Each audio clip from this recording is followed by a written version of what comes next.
കഴിഞ്ഞ ദിവസം ഒരു ചെറിയ ഇടവേളയ്ക്ക് ശേഷം ലെബനിൽ നിന്നും കനത്ത റോക്കറ്റ് ആക്രമണമാണ് ഇസ്രായേലിന്റെ സൈനിക കേന്ദ്രങ്ങൾക്ക് നേരെ നടന്നതെന്ന് IDF സ്ഥിരീകരിക്കുന്നു. ഇസ്രായേലിന്റെ വടക്കൻ നഗരമായ കിര്യത്ത് ഷമോണയിലേക്കായിരുന്നു ഈ റോക്കറ്റ് ആക്രമണം. ഇത് ചിലതൊക്കെ തുറസായ സ്ഥലങ്ങളിൽ വീണുവെങ്കിലും ചിലതൊക്കെ ചില കെട്ടിടങ്ങൾക്ക് വലിയ നാശനഷ്ടം വരുത്തി എന്ന് IDF പറയുന്നു. ഈ മിസൈൽ ആക്രമണത്തിന്റെ ഉത്തരവാദിത്തം, ഈ റോക്കറ്റ് ആക്രമണത്തിന്റെ ഉത്തരവാദിത്തം ഹിസ്ബുള്ള ഏറ്റെടുക്കുകയും ചെയ്തിരിക്കുന്നു.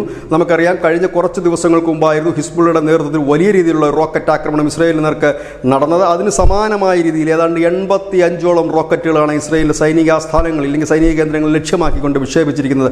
ഇതിനെ ചിലതൊക്കെ തടയാൻ കഴിഞ്ഞു, ചിലതൊക്കെ തുറസായ സ്ഥലങ്ങളിൽ വീണു എന്ന് ഇസ്രായേൽ പറയുമ്പോഴും ഇസ്രായേലിലെ ചില പ്രധാനപ്പെട്ട കെട്ടിടങ്ങൾക്കും വീടുകൾക്കും നാശനഷ്ടം ഈ ആക്രമണത്തിൽ വന്നിട്ടുണ്ട് എന്നുള്ളതാണ് ഏറ്റവും പുതിയ വിവരം. ഏതായാലും ഇതിനൊരു തിരിച്ചടി ഉണ്ടായിട്ടുണ്ടോ, നാശനഷ്ടങ്ങൾ എത്രയാണ് ഉള്ളതിൻ്റെ ഒന്നും വിവരങ്ങൾ പൂർണ്ണമായി ലഭിച്ചിട്ടില്ല. ഏതായാലും ആ വിവരങ്ങൾ ലഭിക്കുന്ന മുറയ്ക്ക് പ്രേക്ഷകരുമായി വീണ്ടും കണ്ടുമുട്ടാം. News desk, news India Malayalam.